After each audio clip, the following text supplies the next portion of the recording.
Ay, kumusta na kayo? Pasensya na, wala tayong upload kasi nanganak si Mrs. Sobrang busy natin. So tara, enjoy nyo tong video na to. September 1 na madaling araw, nandito na kami sa Badaral Sama. Ito kasi ang araw ng panganganak ni Mami. Pwede ka namin. Ang heartbeat ni Ethan. Ethan, guli-guli.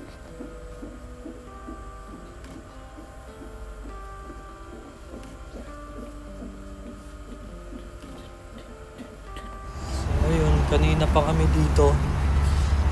Kahapon pa na madaling araw, try ko muna matulog sa sakya.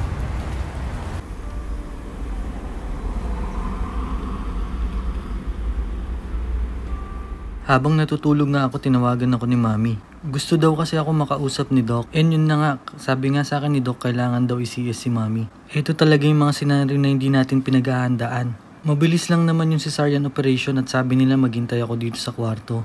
Pagkalipas ng 6 na oras, ito na si Ethan. Good, Ethan. Ito na ba eh? Oh, what's up? Magaya ka sa mga followers at subscriber mo. Titingnan daw ng mga ilong mo. Yung ilong mo. Sino daw ka mukha mo? Parang kamukha mo si Mami. Kamukha mo nga si Mami. Ayan, nandito pa rin kami sa hospital. Ayan si Ethan. Ayan si Ethan. Hi. Dito pa rin kami, kinausap na kami ni Doc na lalabas na daw kami bukas. So, date ngayon is... Wait, I'll check my watch. It's September 5, so 6 ng morning. Kami lalabas, mga 9 o'clock siguro, 9:30. Kailangan daw maligo ni Mami, sabi ni Doc. And mahirap pala. Ano experience mo ng CS after normal? Anong sabi mo? Sakit. Sobrang sakit. So yun, sobrang sakit daw.